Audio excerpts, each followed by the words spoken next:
In our previous lessons, we've been working with the idea of similar right triangles to find missing side lengths, whether we can find a scale factor and use our idea for Pythagorean triples to help us with that, or we can recognize our patterns with our similar 45-45-90 triangles or our 30-60-90s. We also are looking at relationships of sides for right triangles, no matter what the angles were, to find our similar lengths based on the scale factor being used.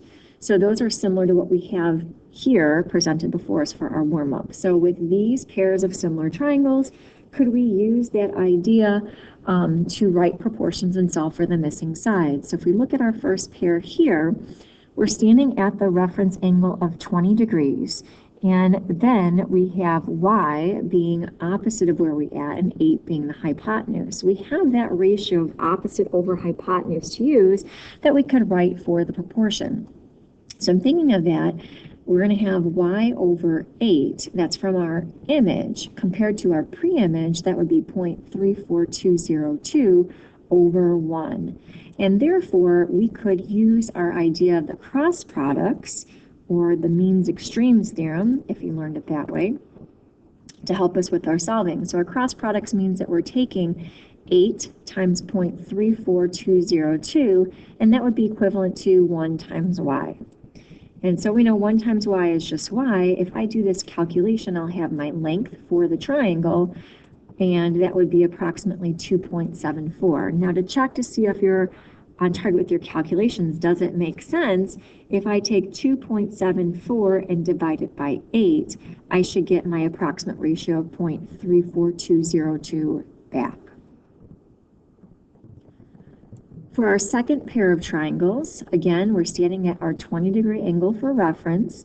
I have a side length labeled x and 14. Well, x is our adjacent side and 14 is our hypotenuse. So I'm looking at using that ratio adjacent over the hypotenuse to write our proportion and solve. So I'm looking at comparing x to 14, x over 14, that would be equivalent to 0.939393 over 1. And again, we can do the idea of our means extremes, cross products to help us solve. If I take 14 times 0.9393, that should be equivalent to 1 times x. And we know 1 times x is just x, and I just have to do the calculation now to figure out my side length, and that would be approximately 13.15. And again, if I take 13.15 and divide it by 14, I should get my approximate ratio back. So it means I've solved my proportion correctly. Our third set of triangles, again, we're standing at this reference angle of 20 degrees, and we see lengths of z and 27. Well, standing here at 20, I know my opposite side is 27, and my adjacent side is z. So I'm looking at this ratio of the opposite compared to the adjacent that I could use to solve for my missing piece. So if I have 27 compared to z, that means that this pre-image triangle, I would have 0.34202 compared to 0.939393.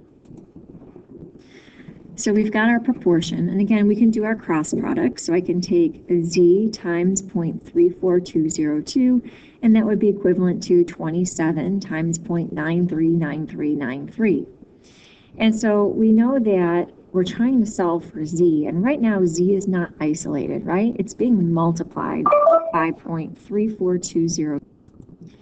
So how do we undo that multiplication? Well, we could divide by 0.34202, and that would isolate our variable for z. So how would that look like? Well, this would undo, we'd have to do these calculations. I would do 27 times 0.939393, hit enter, and divide it by 0.34202, and that gives us a value of about 25.36. And again, to see if we're on target, we take 27 divided by our 25.36, and we should get our ratio equivalent to this back. So now we have another way of solving for missing pieces of any right triangle.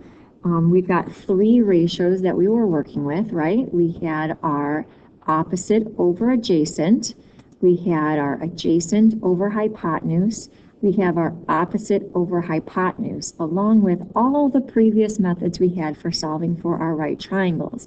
This should cover every single case that we encounter with right triangles for when we have to solve for missing sides or angles. So as we look at our practice problems for today, we're going to use that and keep that in mind. Okay, our 3 ratios plus the 1 previous, you have your sliders here on Desmos that you can use, and just kind of our rounding rules again. So let's take a look at a couple of these together before you do some practice on your own. Here's our first one. Based on our givens, we want to think about what ratio we could use to solve for the missing length labeled as x. So one route we could do is think about, okay, well, I'm standing here at the 45-degree angle. How is x and 70, those lengths are rated to I'm standing? Well, 70 would be opposite from where I am, and x would be adjacent. So I could use that opposite over adjacent ratio to find my missing piece. So I could start writing my proportion. The only part is missing is those decimal equivalents, right, from our pre-image triangle. So if I use my slider to adjust it to that 45-degree angle, I'll get the piece that I need for my ratio to complete. And if I do that, notice how my ratio is 1. So now I've got 70 over x is equal to 1. Again, solving techniques is the same as before. Product of your means, extremes, cross products, we're going to have x times 1, that's x. 70 times 1 is 70. So we know our missing length is 70 units. Now there was also another way that you could have solved that triangle. If you noticed, you have your angle here of 45 degrees. Well, this is another 45, 45, 90 triangle, and we could use the scale factor to help us solve. So again, we know that 70 corresponds to your side length of 1, so our scale factor is 70. If I take 70 times 1, I'll get my value for x, which is also your 70. So you have 2 methods that you could use to solve for that first problem. Let's take a look at our second problem. And again, based on our givens, we want to be able to solve for our missing length x. So we know that we're standing at the angle of 72 degrees. How are the other sides related to where you're standing? Well, 3 is your opposite, x is your adjacent. So we could use that opposite over the adjacent ratio, just like we had in our last problem.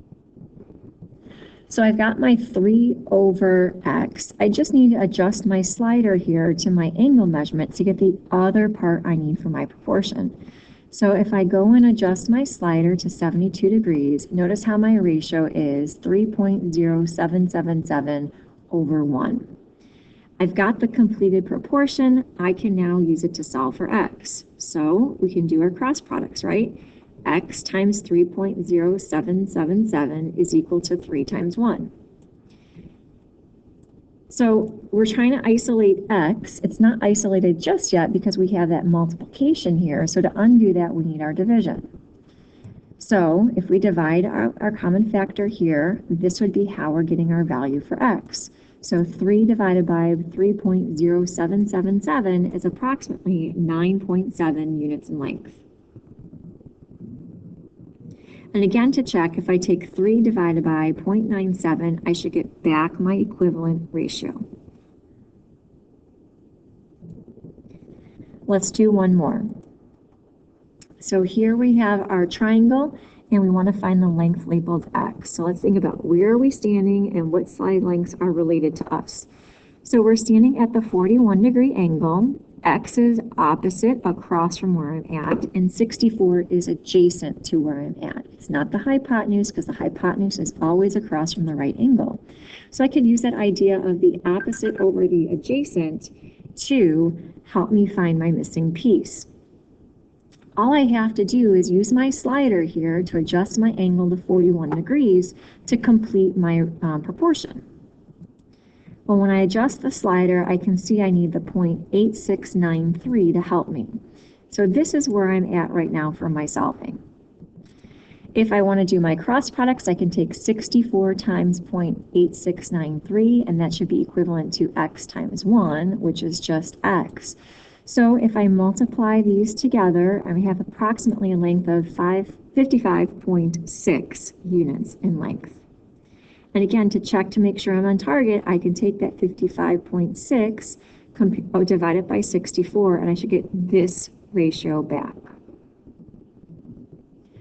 So at this point, you're going to try some more practice problems, finding your missing lengths or angles based on the givens, and then we'll do some more practice with these during our next lesson.